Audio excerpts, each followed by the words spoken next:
रूस यूक्रेन के संघर्ष में अब न्यूक्लियर युद्ध का बिगुल बज गया है। यूक्रेन को अमेरिका ने ऐसे हथियार देने पर हामी भर दी है जिस पर अमेरिका ने खुद प्रतिबंध लगाया है। यानी रूस को न्यूक्लियर तबाही के लिए उकसाने में अमेरिका ने कोई कसर नहीं छोड़ी है। बस देर है तो अमेरिका की तरफ से यूक्रेन को प्रतिबंधित बारूद सप्लाई करने की, और जैसे ही ये सप्लाई पूरी होगी यूक्रेन धमाका करेगा, जिसके बाद छिड़ जाएगी न्यूक्लियर वॉर। आखिर कौन सा है वो प्रतिबंधित हथियार, इस रिपोर्ट में आप भी देखिए।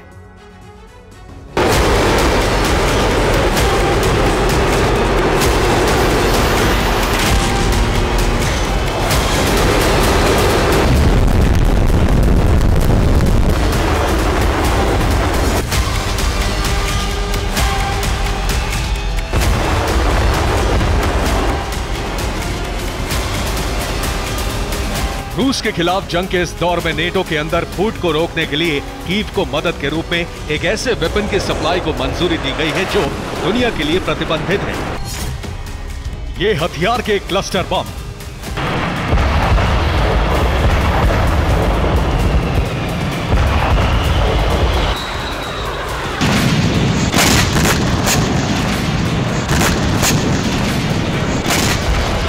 यानी वो हथियार जिसका इस्तेमाल दुनिया में वर्जित है।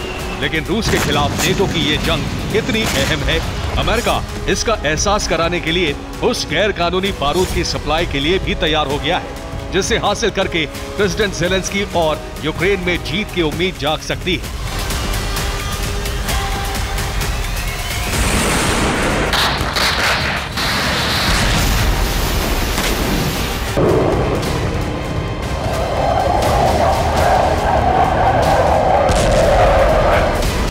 आप जो सुन रहे हैं वो चौंकाने वाला जरूर है, लेकिन खबर बिल्कुल सही है और इस खबर को अमेरिकी मीडिया ने ही सार्वजनिक किया है।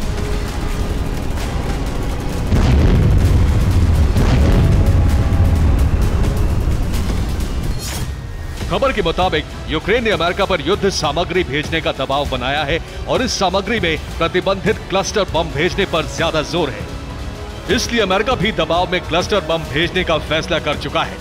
यानी प्रेसिडेंट बाइडेन ने क्लस्टर बम सप्लाई को हरी झंडी दे दी है।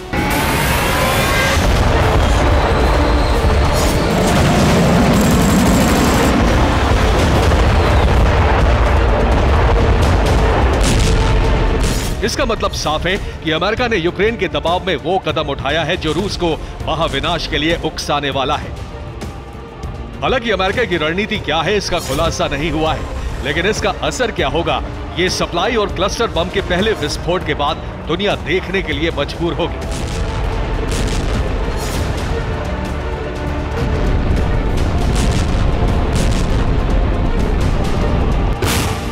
हालांकि अमेरिका की तरफ से इस बम की सप्लाई के कुछ कारण जरूर सामने आए हैं। पहला कारण है टूटते नेटो को फिर से एकजुट करना। दूसरा है रूस के खिलाफ नेटो की जंग की अहमियत बताना। तीसरा कारण है रूस को मानवता के दुश्मन के रूप में पेश करना। और चौथा है जंग के बीच रूस पर दबाव बनाने की आखिरी कोशिश।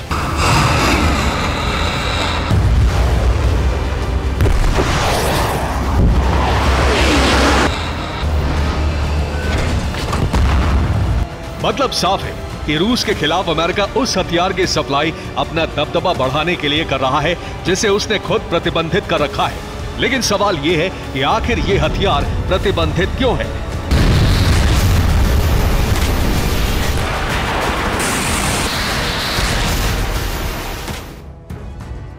अमेरिका और रूस दोनों के पास क्लस्टर बम है, लेकिन दोनों ही इसका इस्तेमाल नहीं करते। पर अब यूक्रेन को इस बम के इस्तेमाल के लिए हरी झंडी दी जा रही है। लेकिन सवाल यह है कि इस बम के इस्तेमाल से दिक्कत क्या है?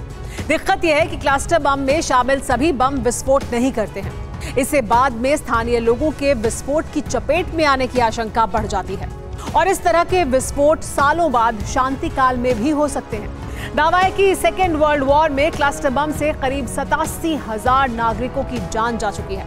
वहीं अमेरिका ने जहां इस बम का इस्तेमाल किया वहां अब भी इंसानों की जिंदगी जा रही है, जिसमें ज्यादातर बच्चे शामिल हैं।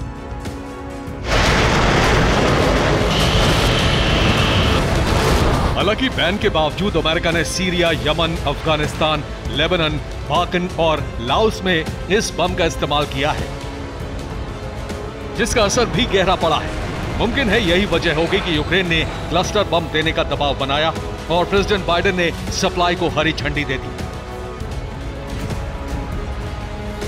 हालांकि ये क्रेमलिन के लिए उकसावे की कार्रवाई है, लेकिन इस बम पर यूक्रेन को भरोसा इसलिए ज्यादा है क्योंकि यूक्रेन ने पहले भी इस बम का इस्तेमाल किया है।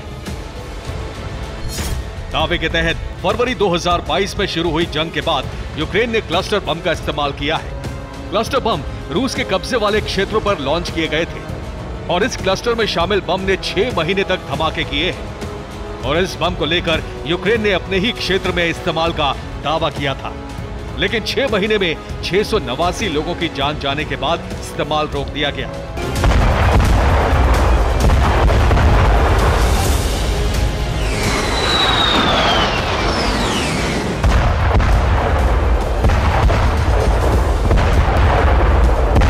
और अब एक बार फिर यूक्रेन उन्हीं क्लस्टर बम का इस्तेमाल करने की तैयारी में है, जिसका असर मददगार देशों पर भी पड़ रहा है। समर्थक बम इस्तेमाल को मंजूरी दे रहे हैं, लेकिन ज्यादातर देशों का मानना है कि क्लस्टर बम की सप्लाई से जंग में और भी ज्यादा घातक हथियारों का इस्तेमाल हो सकता है, जो नेटो को भी संकट में डाल सकता है। ऐसा क्यों, इसे भी जानिए। रूस के उकसावे का कारण क्लस्टर बम कितना विनाशकारी है, इसे जानने की भी जरूरत है। दरअसल क्लस्टर बम कई धमाके करने के लिए कुख्यात है। क्लस्टर बम से हमले का मतलब है कि एक बहुत बड़े इलाके में एक ही समय में तबाही होना। क्लस्टर बम जहां भी फटता है वहां शत्रु का सर्वनाश हो जाता है। इसे फाइटर जेट या ड्रोन के जरिए दागा जा सकता है। क्लस्टर बम को जमीन से भी फायर किया जा सकता है। ये खतरनाक इसलिए माने जाते हैं क्योंकि मुख्य बम से निकलने वाले कई छोटे बम विस्फोटक निर्धारित लक्ष्य के आसपास भी नुकसान पहुंचाते हैं।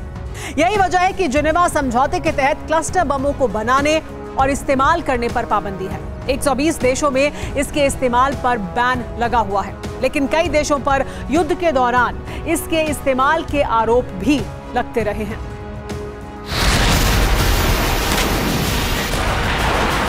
समझा जा सकता है कि यह बम कितना खतरनाक है, जिसे यूक्रेन को देने पर प्रेसिडेंट बाइडेन ने अपनी सहमति दे दी। लेकिन आपको जानकर हैरानी इस बात से भी होगी कि यूक्रेन को जंग लड़ने के लिए सिर्फ इतनी ही मदद नहीं मिलने वाली, बल्कि ऐसे और भी खतरनाक हथियार सप्लाई किए जा रहे हैं जो तबाही मचा सकते हैं।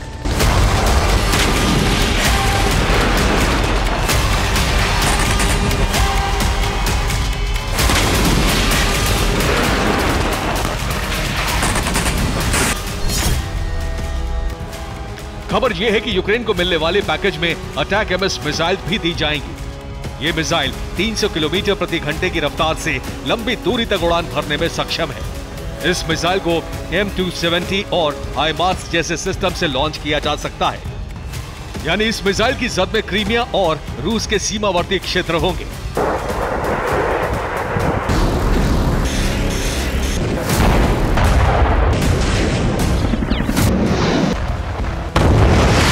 सिर्फ इतना ही नहीं, यूक्रेन की तरफ से 600 से ज्यादा ड्रोन सप्लाई होने का दावा पहले ही किया जा चुका है।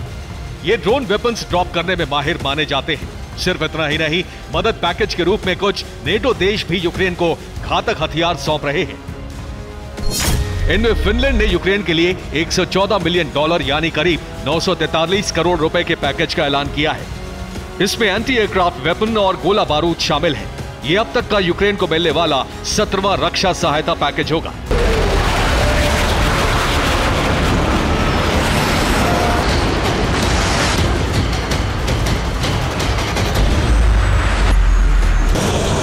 लेकिन इस पैकेज से भी ज्यादा घातक है अमेरिका से होने वाली सप्लाई, जिसमें F-16 फाइटर जेट्स शामिल है। वहीं दावा है कि अमेरिका अपने केमिकल हथियार भी यूक्रेन पहुंचा सकता है, और ऐसा हुआ तो फिर ये जंग में विश्व युद्ध का पहला चरण होगा, जिसके बाद दुनिया में कोई भी ताकत संघर्ष के लायक नहीं बचेगी। Bureau report, TV9 Bharatvarsh.